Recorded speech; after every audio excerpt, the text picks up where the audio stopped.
the rules of engagement from the very first possession, and they play with great physicality, and obviously their big three, Braden, Trey, and Fletcher were phenomenal. But I thought Caleb First, his ability to get extra possessions, loose basketballs, 50 rebounds in the paint, and then CJ Cox's on-ball defense was, I think, something that set the tone as well, picking us up 94 feet, turning us, and playing with aggression. So hopefully we look back as this is a fork in the road where we go in the right direction and learn from this and keep it moving.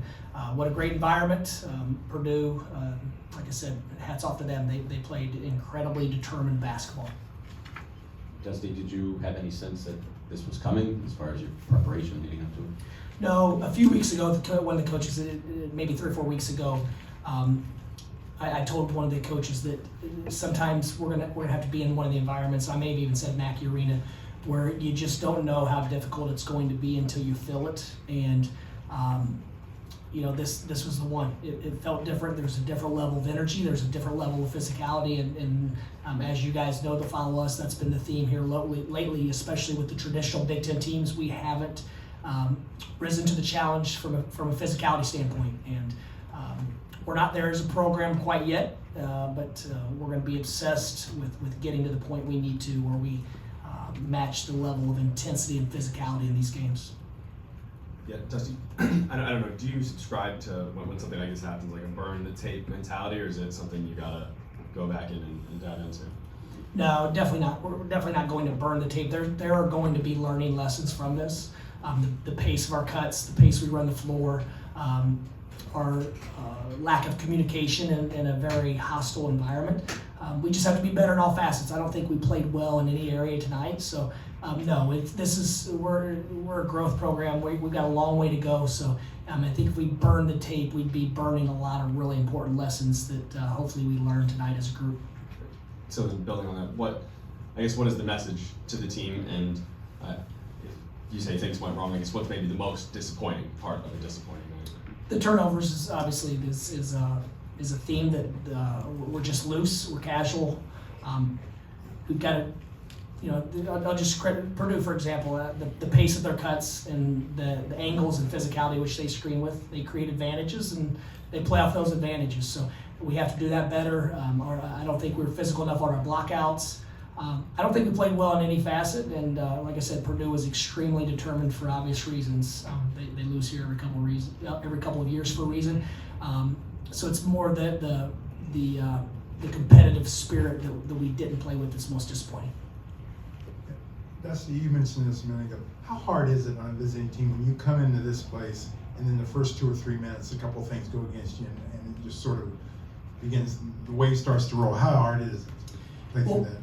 We didn't respond well. I thought once things went poorly, we tried to go get it on by ourselves. And I don't think our intent was bad. I just think that's the experience of when that happens. We've got to really focus on doing it together, on taking what the game gives us and not trying to make individual plays. They had a good plan to take away our guys, the guys who have led us from a production standpoint, and we didn't counter that very well.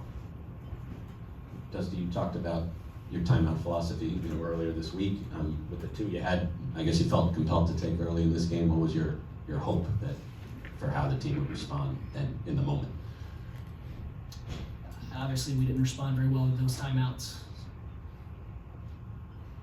What was your message to them? During those timeouts? Yeah. It was a 40-minute game. I don't remember that particular moment. Whatever we needed to do better on offense and defense and in between. Yeah. Sorry, one more from you, Dusty. You grew up 110 miles south of here, like right down the road. And when we were talking to Trey earlier, you talked about we got to be ready with our hand signals, this and that. You've obviously played here, coach here, you know the drill. Did your team fully appreciate the magnitude of this? I don't know. I don't want to speak for them. Obviously, we didn't play well. Purdue played very well. And sometimes these things happen. We're not going to put our heads in the sand.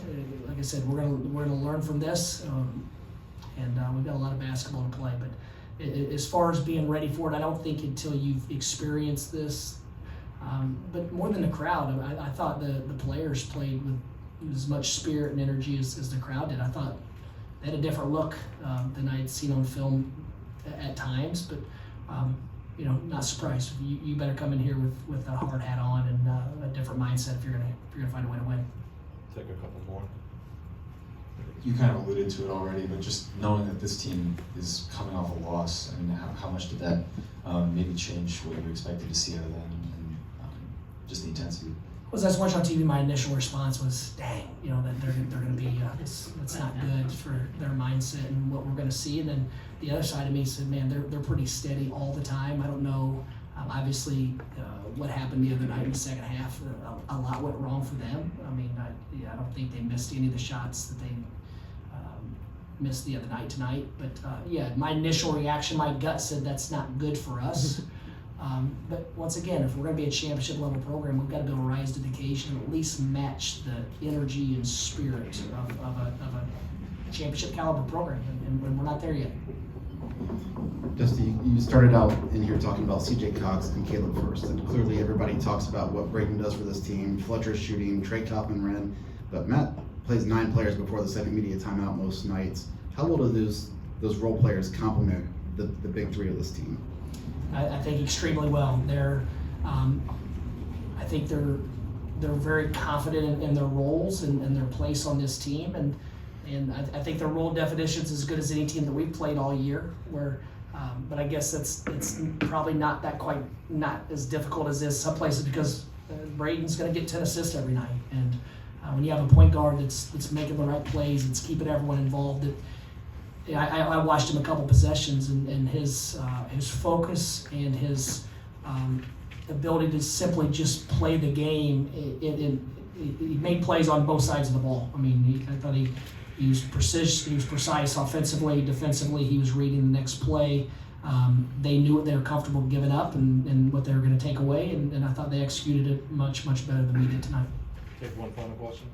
Dusty, just a minute ago you said something about seeing a different fire or something from Purdue than you had maybe on film. Can you expound on that? Just what looked different or what you had seen before that they were better at tonight? They've been that way at times, and there's a recency bias. I just watched Ohio State, and then I watched Penn State when they didn't play well, and I thought Penn State was extremely determined, and I don't know what led up to that, but I also saw them play extremely well against Alabama and some other games, but until you feel it in this environment, I mean, it was you couldn't communicate, you couldn't hear yourself when the crowd really got into it, and obviously that has an effect on athletics, on sports, basketball, whatever the case. So, it was more impressive than I thought, but it's been a long time since I've been in here. I've been on the wrong side of a few of these in this building. It's not fun. Coach, thank you very much. Thank you guys. We'll have Justin Pippen and Vlad Gold.